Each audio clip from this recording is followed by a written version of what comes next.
साथियों नमस्कार। आज की कैबिनेट में जो सबसे बड़ा फैसला लिया गया वो किसानों के हित में, जैसा आपने देखा है कि किसानों के हित में सीरीज ऑफ फैसले लिए गए हैं और थर्ड टर्म में माननीय प्रधानमंत्री जी की तीसरी ऐतिहासिक टर्म में बहुत बड़े बड़े फैसले लिए गए हैं। आज एथेनॉल ब्लेंडिंग का, जो कि सी हेवी मोलासिस CHM यानी शुगर केन की जो डिफरेंट प्रोसेस के लेवल्स हैं, उन सब में CHM का उपयोग हो, उसके हिसाब से एक बड़ा फैसला लिया गया है। हम सब जानते हैं कि एथेनॉल के उपयोग से देश में इकोनॉमी में बहुत बड़ा एक बेनिफिट हुआ है और आपने इस स्लाइड पे देखा होगा, विन विन विन, 3 बार विन है। किसानों के लिए भी फायदे में है, फॉरेन एक्सचेंज भी बचता है और एनवायरमेंट को भी लाभ होता है।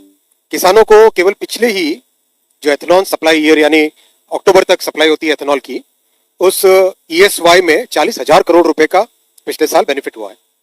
वैसे ही फॉरेन एक्सचेंज में अगर 10 साल का रिकॉर्ड देखें तो 1,13,000 करोड़ रुपए का देश का फॉरेन एक्सचेंज बचा है एथेनॉल के इस प्रोग्राम से। और एनवायरमेंट को बेनिफिट अगर हम देखें तो 578 लाख मैट्रिक टन यानी 5.78 crore metric ton net carbon dioxide बचा है। बहुत बड़ा ये लाभ है। आपको याद होगा 2013-14 में अगर एथेनॉल की बात करते तो कुछ 1-1.5% के आसपास की एथेनॉल की ब्लेंडिंग होती थी। आज क्लोज टू 18%, 19% के आसपास पहुंच गया है, 20% की तरफ अप्रोच कर रहा है। जैसे ये सीजन कंप्लीट होगा तब आपके पास इसके पूरे आंकड़े आएंगे। तो आज शुगर केन के फीड स्टॉक से जो 3 चीजें होती है, C heavy molasses, B heavy molasses और sugarcane juice, sugar syrup और शुगर, इन तीनों के प्राइसेस आज कैबिनेट में अप्रूव किए गए प्रोक्योरमेंट के। विशेषकर सी हेवी मोलासिस ऐसा होता है जिसमें से शुगर पूरी तरह से निकल चुकी है। बी हेवी मोलासिस में शुगर की थोड़ी सी कंटेंट होती है और सी हेवी मोलासिस में शुगर पूरी तरह से निकल चुकी है। उसका उपयोग जितना एथेनॉल बनाने में हो उतना देश के लिए बेनिफिशियल है, किसानों के लिए बेनिफिशियल है, एनवायरमेंट के लिए बेनिफिशियल है, इसलिए उसको मेजरली प्रमोट किया जाता है। ये साथियों, ये सीरीज ऑफ फैसले एग्रीकल्चर के ये केवल थर्ड टर्म के फैसले हैं, 1 पेज और 2 पेज लगातार। ये कुल मिला के 6 लाख करोड़ के टोटल फैसले अभी तक लिए जा चुके हैं, वो सब आपके सामने रखे गए हैं। दूसरे फैसले पे आता हूं साथियों। आपने देखा कि साइंस टेक्नोलॉजी के द्वारा हमारे नौजवानों के लिए, आने वाली जनरेशन्स के लिए और इकोनॉमी के लिए नई अपॉर्चुनिटीज क्रिएट हो, उस पर बहुत सारे फैसले लिए गए। उसी कड़ी में आज माननीय प्रधानमंत्री जी ने नेशनल क्रिटिकल मिनरल्स मिशन, इसको आज अप्रूवल दिया है। क्रिटिकल मिनरल्स हमारी इकोनॉमी के लिए क्यों जरूरी है? क्रिटिकल मिनरल्स इसलिए जरूरी है कि आज हमारी एंटायर इकोनॉमी में एनर्जी का ट्रांजिशन हो रहा है, ग्रीन एनर्जी की तरफ बढ़ रहे हैं। तो ग्रीन एनर्जी से रिलेटेड जितने भी है, सोलर पावर को, विंड टर्बाइन हो, बैटरीज हो, इलेक्ट्रिकल व्हीकल्स हो, मोटर्स हो, उन सब में क्रिटिकल मिनरल्स एक निहायती तौर पे लगते हैं। हमारी जितनी भी बड़ी इंडस्ट्रीज जो आज ग्रो हो रही है, इलेक्ट्रॉनिक्स, टेलीकॉम, ट्रांसपोर्टेशन, उन सब में क्रिटिकल मिनरल्स का उपयोग बहुत होता है। नेशनल सिक्योरिटी के पॉइंट ऑफ व्यू से देखो तो स्पेस के प्रोग्राम्स में, डिफेंस के प्रोग्राम्स में, न्यूक्लियर एनर्जी के प्रोग्राम्स में, सब में क्रिटिकल मिनरल्स चाहिए। और किसानों की दृष्टि से देखो, खेती की दृष्टि से देखो तो पोटैश, फास्फोरस, ग्लूकोनाइट, ये सारे के सारे क्रिटिकल मिनरल्स हैं जो कि खेती के उपयोग में काम में आते हैं। इस मिशन को कैसे इंपोर्ट डिपेंडेंस खत्म करें, आत्मनिर्भर बने और भारत में कैसे इस मिनरल की प्रोसेसिंग हो सके, वैल्यू एडिशन हो सके, कैसे हम इसका बेटर एक्सप्लोरेशन करें, कैसे हम विदेशों में भी जहां जरूरत पड़े वहां पे जाके उन मिनरल ब्लॉक्स को अक्वायर करें, वो पूरा एक कॉम्प्रिहेंसिव प्लान इस नेशनल क्रिटिकल मिशन में बनाया गया है। 16,300 करोड़ रुपए का ये मिशन है, 16,300 करोड़ रुपए का मिशन है और 6 वर्षों तक ये मिशन का इनिशियल फेज रहेगा। 24 क्रिटिकल मिनरल्स को आइडेंटिफाई किया गया है। इसमें मिशन में जो मेजर ऑब्जेक्टिव्स हैं वो सारे आपके सामने हैं। एक्सप्लोरेशन को बढ़ाना, इंपोर्ट डिपेंडेंस कम करना, बाहर दुनिया में जाके मिनरल ब्लॉक्स को अक्वायर करना, और जो क्रिटिकल मिनरल्स को जो प्रोसेस करने की टेक्नोलॉजीज होती है, जैसे लिथियम है तो लिथियम कार्बोनेट या लिथियम हाइड्रोक्साइड प्रकृति ने दिया। अब उस प्रकृति के दिए हुए मिनरल से लिथियम कैसे एक्सट्रैक्ट करें, वो काम मिनरल की प्रोसेसिंग की टेक्नोलॉजी से आता है। जैसे रेयर अर्थ है, रेयर अर्थ के अंदर नियोबियम के सभी अधिकारी बैठे हैं। तो रेयर अर्थ में जो परमानेंट मैग्नेट बनाने के लिए होता है मिनरल, उस मिनरल को कैसे रेयर अर्थ में से एक्सट्रैक्ट करें, कैसे उसे परमानेंट मैग्नेट बनाएं, वो सब चीजें बहुत जरूरी है टेक्नोलॉजी के माध्यम से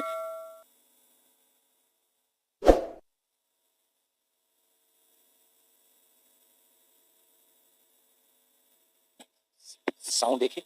हाँ, तो वो देश के लिए अत्यंत जरूरी है। और साथियों, सबसे इंपॉर्टेंट पॉइंट आपके सामने, ये लास्ट लाइन आप जरूर देखना, मिनरल डेवलपमेंट के जितने भी बेनिफिट होते हैं वो सारे के सारे राज्य सरकार को जाते हैं। चाहे रॉयल्टी हो, चाहे दूसरे जितने भी अमाउंट्स हो, वो सारे के सारे राज्य सरकार को जाते हैं। अभी हाल ही में आपने देखा होगा, उड़ीसा की फाइनेंशियल हेल्थ सबसे ज्यादा अच्छी है। इसका कारण है कि माननीय प्रधानमंत्री जी ने जो रिफॉर्म्स किए मिनरल सेक्टर में, उसके कारण उड़ीसा को जहां 10-12 हजार करोड़ रुपए का रेवेन्यू आता था, 50 हजार करोड़ का रेवेन्यू आने लगा। तो यही जहां जहां मिनरल ज्यादा पाया जाता है, वहां पर माननीय प्रधानमंत्री जी की नीतियों के कारण बहुत बड़ा बेनिफिट हुआ है। तो ये नेशनल क्रिटिकल मिनरल्स मिशन से देश में एक बहुत बड़ी जो इंपोर्ट डिपेंडेंस थी वो खत्म होगी। आत्मनिर्भर भारत बनने में बहुत बड़ा ये स्टेप है। और साथ ही साथ जो हमारी नेशनल सिक्योरिटी है, एनर्जी ट्रांजिशन है, उसको ये मिशन सिक्योर करेगा। जो मिनरल्स आइडेंटिफाई हुए 24, उसकी लिस्ट आपके सामने है।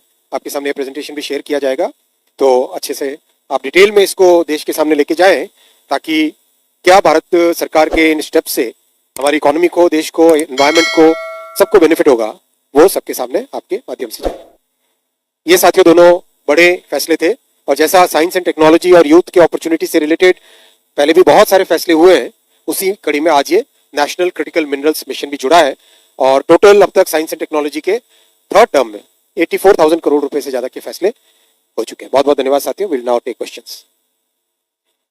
9 अपना परिचय भी दें और संस्थान का नाम। Hello, sir. I'm Tuesh Mishra from Economic Times.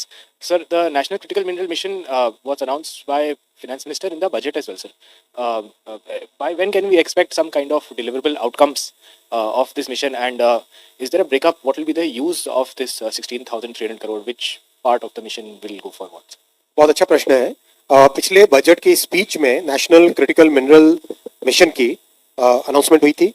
और जैसा आप जानते हैं, बहुत ही कंसल्टेटिव प्रोसेस से industry, stakeholders, state governments, जो साइंटिस्ट और CSIR की लेबोरेटरीज हैं जो इस पे काम करती आई अब तक, उन सबको कंसल्ट करने के बाद में, और विशेषकर जो अनुभव अब तक एक आपकी वो कौन सी संस्था है, काबिल, विदेशों में जो एक ऑर्गेनाइजेशन काम करता है काबिल, उनके और उन सब के अनुभवों को लेने के बाद में ये मिशन आज डिक्लेयर हुआ है और अप्रूव हुआ है।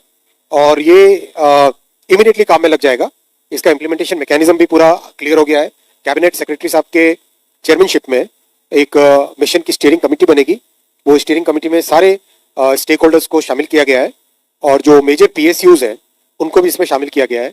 और ये 16,300 करोड़ रुपीस का जो बजटरी एलोकेशन है, इसके अलावा 18,000 करोड़ रुपीस का PSUs के माध्यम से फंड रेज किया जाएगा, 18,000 crore. So this will become total of 16,300 crore rupees and 18,000 crore rupees, that is about 34,300 crore rupees का टोटल इसका इन्वेस्टमेंट होगा। 130। सर प्रणाम, मैं आनंद कुमार सिंह हूँ, न्यूज इंडिया न्यूज चैनल से। सर मेरा सवाल यह है कि क्रिटिकल मिनरल्स आज के समय में बहुत जरूरी है। चाइना के इसके ऊपर अच्छा खासा वर्चस्व है और तमाम कॉन्टिनेंट में वो एक्सप्लोर कर रहा है। भारत की अगर हम बात करें तो क्या पॉलिसीज इसके साथ होंगी और कैसे एक्सप्लोर किया जाए? क्योंकि कई टेक्नोलॉजीज है, चाहे सैटेलाइट ग्राफिंग हो और कई ऐसी टेक्नोलॉजी लगातार हो रही है और हम लोग एक्सपोर्ट भी बाहर से ला रहे हैं, और चाहे ऑस्ट्रेलिया की बात की, चाहे अलग अलग देशों से। तो क्या क्या टेक्नोलॉजीज यूज की जाएंगी कि उसको ज्यादा एक्सप्लोर कर सके और आत्मनिर्भर भारत यानी हमारे देश में ही ज्यादा से ज्यादा मिनरल्स निकल सके, उसको लेकर क्या बड़ा करने के लिए आगे सरकार बढ़ रही है? माइंस मिनिस्ट्री से एडिशनल सेक्रेटरी साहब है, मैं इनको रिक्वेस्ट करूंगा एक्सप्लोरेशन की टेक्नोलॉजीज के बारे में थोड़ा डिटेल में बताएं। आप बताएंगे। ये मिनिस्ट्री की तरफ से हमारा जियोलॉजिकल सर्वे ऑफ इंडिया एक अटैच्ड ऑफिस है, उसके थ्रू हम एक्सप्लोरेशन करते हैं। और अभी हमारा एक बेसलाइन जियो साइंस सर्वे का पूरा ऑल इंडिया प्रोग्राम चल रहा है, टाइम बाउंड प्रोग्राम चल रहा है। उसके अंदर में हम लोग ये एरो जियो फिजिकल सर्वे, नेशनल जियो फिजिकल सर्वे, केमिकल सर्वे वगैरह कर रहे हैं। उसके अलावा हम IT को यूज़ करके पोटेंशियल एरियाज़ को ईयरमार्क करते हैं और फिर डिटेल एक्सप्लोरेशन के प्रोजेक्ट्स लेते हैं। तो हर साल करीब 1,000 प्रोजेक्ट्स लिए जाते हैं। उसमें से पिछले 2 सालों से करीब 2,200 प्रोजेक्ट हम लोग क्रिटिकल मिनरल मिशन के ले रहे हैं इंडिया में। तो इस तरह से हमारा चला, प्लस प्राइवेट एजेंसीज को भी हम यूज़ कर रहे हैं। Thank you. 125। सर मैं लक्ष्मण हूँ CNBC आवाज से। मेरा सवाल एथेनॉल के ऊपर लिए गए फैसले को लेकर के है। एथेनॉल की जो 3 कैटेगरी है उसमें से 2 बड़ी कैटेगरी जो भी हैवी मोलेसेस है और शुगर केन जूस से जो बनने वाला एथेनॉल है, उसकी कीमतों में कोई बढ़ोतरी नहीं की गई पिछले साल के मुकाबले। इसके पीछे क्या वजह है? क्या ये माना जाए कि सरकार शुगर केन से बनने वाले एथेनॉल को थोड़ा सा ज्यादा प्रमोट नहीं करना चाहती है, डिस्करेज करना चाहती है? नहीं, बिल्कुल नहीं। आप पूरे एंटायर एथेनॉल के प्रोग्राम को होलिस्टिक तरीके से देखिए। एथेनॉल का programme basically multiple feedstock से बनता है, चाहे कॉर्न हो, चाहे ब्रोकन राइस हो, चाहे ऐसा मटेरियल हो जैसे बैम्बू का नॉर्थ ईस्ट में भी काम चल रहा है। बैम्बू की जो चिप्स है उसमें सेल्यूलोस होता है, सेल्यूलोस से उपयोग करके इसका एथनॉल बनाने का प्रोग्राम। तो आप इस पूरे होलिस्टिक प्रोग्राम को देखिए। इस होलिस्टिक प्रोग्राम के कारण एथनॉल की ब्लेंडिंग 1-1.5% से 10 साल पहले आज क्लोज टू 20% पहुंच रही है और देश को 1,13,000 करोड़ रुपए का फॉरेन एक्सचेंज का बेनिफिट हुआ है। आप इसमें देखेंगे ये शुगर और बी हैवी मोलासेस इन दोनों का डायरेक्ट कंजम्पशन है। शुगर का कंजम्पशन है हम सबके लाइफ में, करेक्ट, और बी हैवी मोलासेस में भी शुगर का एक कंपोनेंट होता है, तो उसका डायरेक्ट उपयोग हो जाता है किसमें, शुगर के प्रोडक्शन में, राइट। तो जो सी हैवी है, सी हैवी में शुगर प्रैक्टिकली न के बराबर है, मतलब बिल्कुल ही उसमें से शुगर पूरी तरह से एक्सट्रैक्ट की गई, इसीलिए उस पर ज्यादा ध्यान देना चाहिए हमें एथेनॉल के प्रोडक्शन में। तो इसका पूरा लॉजिकल तरीके से आप देखिए इसमें, I don't think we should have any judgmental things about it, we should think of this entire thing. इसमें लॉजिकल क्या है, इकोनॉमिक वैल्यू किस में ज्यादा लेनी चाहिए और देश के हित में क्या है। 127। सर मैं तरुण शर्मा हूँ जी बिजनेस से। मेरा सवाल सर क्रिटिकल माइंस को लेकर है। क्या सर जो मिशन लॉन्च किया गया है उसमें स्टार्टअप्स और प्राइवेट कंपनी को इंसेंटिवाइज किया जाएगा एक्सप्लोरेशन के लिए सर? मिशन में बहुत फ्लेक्सिबिलिटी रखी गई है। इस मिशन में पीएसयूज एंकर रहेंगे और साथ में जो एक्सप्लोरिंग, जैसे अभी एडिशनल सेक्रेटरी साहब बता रहे थे, एक्सप्लोरेशन के लिए जो भी टेक्निकल पार्टनर्स जुड़ेंगे उन सबको जोड़ा जाएगा। और स्टार्टअप्स का भी बहुत अच्छा, आप डिटेल बताना चाहेंगे स्टार्टअप्स की स्कीम के बारे में, जरा बताएं। ये मिनिस्ट्री की तरफ से क्रिटिकल मिनरल्स और बाकी ये मिनिस्ट्री की तरफ से जो क्रिटिकल मिनरल्स क्षेत्र में अभी हम लोगों का एक साइंस एंड टेक्नोलॉजी प्रोग्राम चलता है। We give subsidy, we give fund 75% of the research projects to startups, 25% they have to arrange from their sources. ये 1 साल से चल रहा है और इसको हम आगे बढ़ाएंगे। और जहाँ तक एक्सप्लोरेशन में, जैसा माननीय मंत्री जी ने बताया कि पीएसयूज के साथ में हम लोग नोटिफाइड प्राइवेट एक्सप्लोरेशन एजेंसीज को भी हम फंडिंग करते हैं एनमेट से, और उसको अभी हम इसमें मिशन के अंदर में बढ़ाएंगे। Thank you. 26। सर मेरा सवाल है सर आपसे, इधर सामने आपके। सर इथेनॉल का लगातार आप लोग परसेंटेज बढ़ाते जा रहे हैं, इसको सर कितना हम लोग इसका ज़्यादा उपयोग कर सकते हैं? और इसमें इथेनॉल का उपयोग करने के लिए, इथेनॉल की खेती करने के लिए आप लोगों ने फार्मर्स को बढ़ावा देने के लिए कुछ स्कीम लाने की सोची? इथेनॉल जो फार्म प्रोड्यूस है उसी से बनता है, अलग से इथेनॉल की खेती नहीं होती। जो खेती के प्रोडक्ट्स हैं, जैसे मक्का है, जैसे शुगर केन का ये वाला देखा आपने, या फिर बैम्बू है, तो उसमें ही उसके ही प्रोसेसिंग से इथेनॉल बनता है। इथेनॉल का टारगेट अपना 20% है। आप दुनिया के कई दूसरे देशों को देखेंगे, मैं नाम नहीं लूंगा किसी देश का, लेकिन एक देश के बारे में आज माननीय मंत्री जी पेट्रोलियम एंड नेचुरल गैस के बता रहे थे कि जो 40 साल में उन्होंने काम किया उससे ज्यादा उससे ज्यादा मेहनत भारत के इन 10 वर्षों में प्रोग्रेस हुई है। तो 20% पहुंचना अपने आप में बहुत बड़ा गोल है। ये गोल 2030 या शायद उससे 2030 के लिए था, अपना हो जाएगा। पहले गोल काफी आगे तक का था, उसको बहुत पहले अचीव कर रहे हैं। 3. Sir, this is Abhishek from Business Line. 2 questions, sir. So this 16,300 crore fund, the first one for the National Critical Mineral Mission, how is it, what is the breakup of that? Would this have some components of the NMET fund and other funds of the ministry? That's one. And the second is, in this 18,000 crore that is being raised from the PSUs, which are these PSUs and what is the format of raising? Will this be a corpus, company, additional investments into Kabil? How is this going to be worked out? ये breakup आपको detail में press note में आ जाएगा, वो काफी details है आपके सामने, वो प्रेस नोट में आ जाएगा। एंड 18,000 करोड़ जो रेज होगा पीएसयूज का, वो उनके इन्वेस्टमेंट से रेज होगा। 63. Yes. Sir, Prakash Pedashi from ET Now. All the mills or ethanol producers will get an equal opportunity to sell ethanol to all marketing companies, or OMCs will give priority to the mills being operated by, operated by cooperative societies.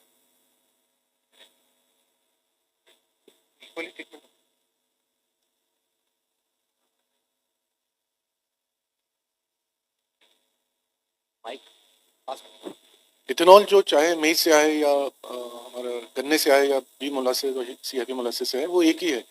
तो इसमें बीच में dedicated ethanol plants भी हैं, जो हमने, जब हमारे पास sugar की कमी हुई और हमने डाइवर्जन कम किया, एफसीआई राइस का डाइवर्जन कम किया या इथेनॉल के लिए। रवीन जी, प्रश्न सिंपल सा है, cooperative versus private mills equal है ना treatment?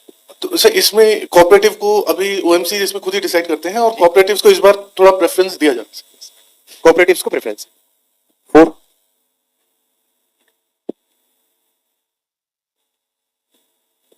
Hello, sir. I'm Rituraj from Mint. My question is, one, can you give a breakup in terms of allocation of 16,300 crore? Does it also include anything for international forays of Kabil? And regarding this procurement price of ethanol, what sort of do you have a math in terms of what would be the financial impact, means the increase in expenses the OMCs would have to incur? That will obviously depend upon how much ethanol is procured. This is the price which gets approved by the cabinet, and after that, looking at the total ecosystem of ethanol manufacturing systems, whether it is from corn, whether it is from bamboo, whether it's from other products, it will all depend upon that. The final number will depend upon that. The outlay in the critical minerals mission basically will be decided as the steering committee finally starts functioning. Yes, there will be opportunities for acquiring assets outside the country. There will be opportunities for exploration in the country and outside the country. So multiple different, as I displayed here, exploration increase करना है, import dependence को कम करना है, mineral blocks को acquire करना है, technologies develop करना है एंड रिसाइकिल क्रिटिकल मिनरल्स. इन सब के ऊपर जो प्रोजेक्ट्स होंगे उन प्रोजेक्ट्स में एलोकेशन होगा. It is not hard coded into the mission. It will depend upon the way the mission proceeds. We'll take last two questions, 45 and then 76. So this is Sanjay Agarwal. So my question is about acquire the mineral blocks and developing technologies. So the mineral blocks, you said they are going to be on the foreign shores. So which are the countries? No, not necessarily foreign. Right, sir. There are many critical minerals available in our country also. For example, rare earths across, let's say, Odisha, Andhra, Tamil Nadu, Kerala, Maharashtra, Goa, and Gujarat. Across this, all along this coastline, rare earths are also available. So they will also be part of this mineral. So if you look at this list has, so for example, graphite. Graphite is found in large quantities in our country. Tin is again an associated mineral which comes with other minerals. तो इसमें से बहुत सारे minerals ऐसे हैं जो देश में मिलेंगे और कुछ के लिए हमें बाहर भी जाना पड़ेगा, तो जाना चाहिए. 76. सर मैं शैलेश यादव सर ANI से. सर चाइना की डीप सीक जो है इस टाइम दुनिया में तहलका मचाए हुए है, तो इंडिया इसको किस पर्सपेक्टिव से देखता है? आज कैबिनेट का ब्रीफिंग है. I think questions are over. Thank you sir. Thank you दोस्तों.